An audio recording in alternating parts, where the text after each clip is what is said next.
तो दोस्तों रिमझिम मक्खी जंगल के अंदर दारू की दुकान खोलती है। शेर जंगल में दारू बैन कर देता है तो रिमझिम मक्खी भांग की दुकान खोल लेती है। भारत में यही सब हो रहा है। पबजी गेम के बैन के बाद अक्षय कुमार नया गेम ला रहे हैं जिसका नाम है फौजी। लेकिन इस गेम का पोस्टर लॉन्च होते ही अक्षय कुमार को चोर कहा जा रहा है, अक्षय कुमार को देशभक्ति को बेचने वाला कहा जा रहा है और चारों तरफ क्रिटिसिज्म हो रहा है। लेकिन क्यों, आखिर क्या है इस गेम के अंदर ऐसा, वो आपको दिखाने वाले हैं हम। बने रहिए हमारे साथ, देखते रहिए आज की ताज़ा खबर।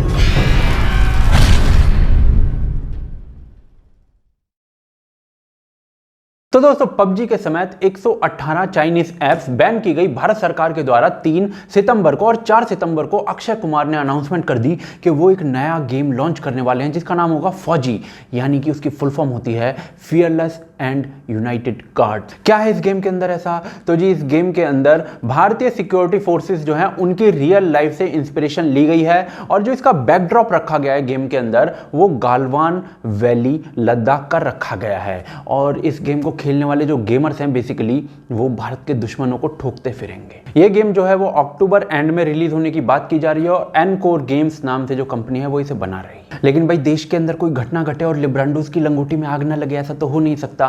तो साकेत गोखले जी सामने आते हैं, कहते हैं कि साला मजाक लगा रखा है, 2 दिन के अंदर गेम डेवलप कर दिया। देश की सिक्योरिटी का बहाना बनाकर मोदी जो है वो अक्षय कुमार का फायदा करा रहा है। सब मिले हुए हैं। 4.25 साल से ना नहाने वाले लोग भी सामने आते हुए कहते हैं कि भाई जो नाम है वो पबजी से चुरा लिया है और दूसरी तरफ जो पोस्टर है वो किसी और गेम से चुरा लिया है, कुछ तो ओरिजिनल रख लेते। दूसरी तरफ एक आदमी आकर सामने कहता है कि भाई जो मैगी थी वो पतंजलि के लिए बैन की और पबजी जो है अक्षय कुमार के लिए बैन किया। बजाओ ताली। कुछ लोगों ने तो भाई यहां तक कह दिया कि अक्षय कुमार ने ना सुशांत सिंह राजपूत का कोट चुरा लिया है। पर अब चलिए सच्चाई जान लेते हैं। तो दोस्तों ये जो बातें की गई हैं क्या सच भी हैं? तो जो नाम रखा गया है फौजी वो पबजी की कॉपी लगता है। दूसरी तरफ जो पोस्टर लॉन्च किया गया है वो भी किसी दूसरे गेम की कॉपी लगता है। लेकिन अभी जो असली गेम है वो रिलीज हुआ नहीं है तो उस गेम के बारे में कुछ कहा नहीं जा सकते कि वो कॉपी है या नहीं। तो क्या कॉपी करना गलत है? तो जी राम राज्य के अंदर तो बिल्कुल गलत है। लेकिन जब आप चीन के साथ ततैयाबाजी कर रहे हो तो आपको समझना पड़ेगा कि चीन जो है वो दुनिया के साथ क्या कर रहा है।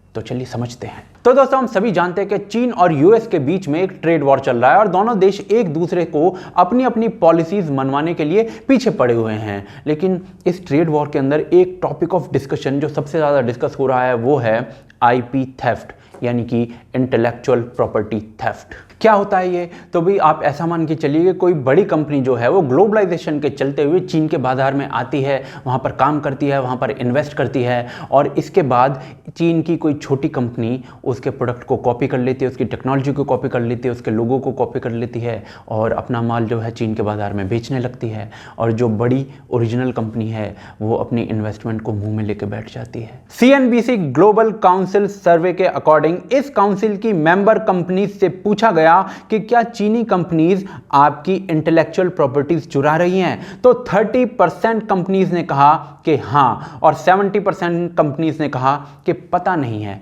या फिर श्योर नहीं है। तो इतने बड़े लेवल पर इंटेलेक्चुअल प्रॉपर्टीज चुराई जाती हैं। अब ये जो इंटेलेक्चुअल प्रॉपर्टीज होती हैं वो 2 तरीके से चुराई जाती हैं। एक होता है टेक्निकल तरीका, दूसरा होता है लुक एंड फील को चुराना। तो पहले टेक्निकल चोरी की ही बात कर लेते हैं कि वो कैसे की जाती है। तो दोस्तों यूएस के अंदर 3,50,000 से ज्यादा चीनी स्टूडेंट्स हैं और इससे भी ज्यादा चीनी लोग जो हैं वो वहां की फर्म्स के अंदर काम कर रहे हैं। अब जरा ये देखिए, जनवरी 2018 में IBM का एक एम्प्लॉय जो कि चीनी नागरिक था उसे 5 साल की कैद हुई। क्यों? क्योंकि वो वहां से कोड चुरा रहा था। 2018 में ही एप्पल का एक एम्प्लॉय नाम था जिसका शियाओ लांग चोंग, उसे ट्रेड सीक्रेट्स चुराने पर सजा होती है। ये 25 पेजेस का डॉक्यूमेंट चुराता है जिसमें सीक्रेट सर्किट डिजाइन्स तक होते हैं। ये बंदा आगे क्या करने वाला था उसका लिंक मैं डिस्क्रिप्शन में दे रहा हूं। इसके बाद 2018 में ही चीनी व्यक्ति यूएस की एविएशन कंपनी से ट्रेड सीक्रेट चुराता हुआ पकड़ा जाता है और ये केसेस तो सिर्फ मैंने टॉप कंपनीज के बताए हैं। पर चलिए भाई ये तो सारा काम चीनी एम्प्लॉयज का है तो इसका चीन की सरकार से क्या लेना देना? तो ये देखिए 2014 में चीनी सरकार ने एक लॉ पास किया जिसके अकॉर्डिंग चीन का हर नागरिक जो चाहे चीन के अंदर है या बाहर है उसे चीनी इंटेलिजेंस एजेंसीज के साथ कोऑपरेट करना मैंडेटरी है। तो ये सब इस लॉ के साथ किया जाता है और यूएस के अंदर ही सिर्फ एफबीआई के साथ जो हैं वो 1000 से ज़्यादा ऐसे केसेस चल रहे हैं जिसमें चीनी नागरिक ये सब करते हुए इन्वॉल्व हैं। तो भाई इस तरीके से जो टेक्निकल इन्फॉर्मेशन होती है वो चीन पहुंचती है, उसके बाद वहाँ की यूनिवर्सिटीज़ को इसे दिया जाता है, वहाँ की यूनिवर्सिटीज़ इस पर पेटेंट ले लेती हैं और उसके बाद इस टेक्नोलॉजी को जो कंपनीज होती हैं उनको रिडिस्ट्रीब्यूट किया जाता है। पर भाई ये तो हाई एंड टेक्नोलॉजी चोरी करने वाली बात है, लेकिन लुक एंड फील पता है कैसे चोरी किया जाता है? यूएस की कंपनी अंडर आर्मर को अंकल मार्टिन बनाकर, आईफोन को हाईफोन बनाकर और डिट्टो लुक देकर, आईपैड एयर को ओंडा एयर बनाकर, पर इतने से पेट थोड़ी भरता है, पूरे का पूरा एप्पल स्टोर तक फेक बनाया हुआ है बंदों ने। रेंज रोवर को कॉपी मारकर बना दिया ये कबाड़ा और रोल्स रॉयस को कॉपी मारकर बना दिया ये कबाड़ा, स्टारबक्स को कॉपी मारकर बना दिया सनबक्स और केएफसी को कॉपी मारकर बना दिया ओएफसी और फोटो भी लगाई तो भाई साहब ओबामा की, और पिज्जा हट को कॉपी मार के पता क्या बनाया? पिज्जा हूँ। और ऐसे ना हज़ारों एग्जाम्पल आपको मिल सकते हैं। पर भाई रीबॉक का तो रीबुक भारत के अंदर भी बनता है, तो कौन सी बड़ी बात है? तो जी बड़ी बात ये है कि चीन के अंदर ना जितनी भी मैंने आपको कंपनीज के नाम बताए हैं ये सारी ना ओरिजिनल कंपनी से बहुत बड़ा बिजनेस करती हैं और बहुत फल फूल रही हैं। लेकिन भारत के अंदर ना जो भी ऐसा बिजनेस करता है वो इलीगली करता है, लेकिन चीन के अंदर ये नॉर्म है और आप उनका कुछ नहीं बिगाड़ सकते क्योंकि ऐसा कोई लॉ ही नहीं है ढंग का। अब फिर से आ जाते हैं अक्षय कुमार के फौजी गेम पर। तो जी ये गेम जो है वो कॉपी है या नहीं इसके बारे में तो अभी कह नहीं सकते क्योंकि रिलीज ही नहीं हुआ है, लेकिन हाँ पोस्टर और नाम जरूर कॉपी लगता है, लेकिन चीन के कर्मकांडों को देखते हुए इट इज फाइन।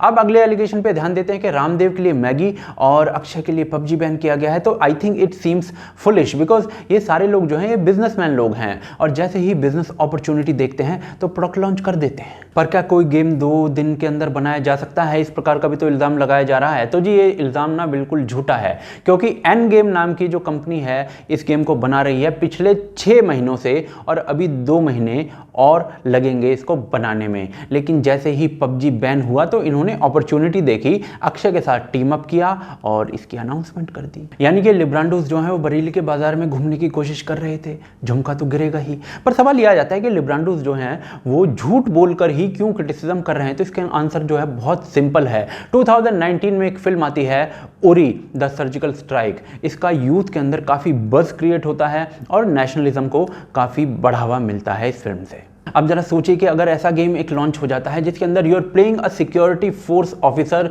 जिसके अंदर जो बैकड्रॉप है गेम का वो गालवान वैली से है, जिसके अंदर यूनिफॉर्म के ऊपर भारत का झंडा लगा हुआ है, इसमें जो गेमर है वो बेसिकली एक सिक्योरिटी फोर्स ऑफिसर है और भारत को बचा रहा है, तो नेशनलिज्म की कितनी बाढ़ आ सकती है इससे आप सोच लीजिए। पर भाई नेशनलिज्म के बढ़ने से इन लिब्रांडोस को क्या दिक्कत है? तो जी एक्चुअल दिक्कत ही है कि नेशनलिज्म का जो मुद्दा है वो इन लोगों ने मोदी गवर्नमेंट की झोली में डाला हुआ है और उसमें इन्हीं की गलती है और इस पूरे मुद्दे का सारा फायदा मोदी गवर्नमेंट ले जाती है। क्या इस पूरे मुद्दे के अंदर मोदी गवर्नमेंट की भी प्लानिंग हो सकती है? तो जी मुझे ऐसा लगता है कि ये पूरा जो इशू है वो बिजनेस अपॉर्चुनिटीज को केटर करते हुए रखा गया है अक्षय कुमार और बाकी जो दूसरी कंपनी है उसके द्वारा।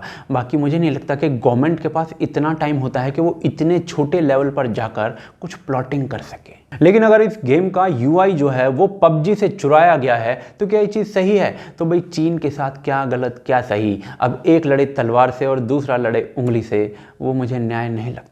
अब भाई ये गेम जो है वो पबजी का कॉपी होगा या नहीं ये तो मैं नहीं जानता हूँ, काफ़ी भोला आदमी हूँ मैं, तो रिलीज़ के बाद पता चलेगा या फिर आप लोग जानते होंगे तो आप हमें कमेंट करके बता दीजिए। दूसरी तरफ यदि आप हमारे काम को सपोर्ट करना चाहते हैं तो आप हमें patreon.com पर सपोर्ट कर सकते हैं या फिर ज्वाइन बटन के थ्रू भी सपोर्ट कर सकते हैं। साथ ही साथ हमारे चैनल को सब्सक्राइब कर लीजिए और बेल आइकॉन को जरूर दबा लीजिए क्योंकि आपको फिर नोटिफिकेशन समय पर मिलने लग जाएंगे। साथ ही साथ हमें फेसबुक, ट्विटर, इंस्टाग्राम, टेलीग्राम वगैरह पर ज्वाइन कर लीजिए। सारे लिंक जो है डिस्क्रिप्शन के अंदर हैं। आप देख रहे हैं आज की ताज़ा खबर। जय हिंद, जय भारत।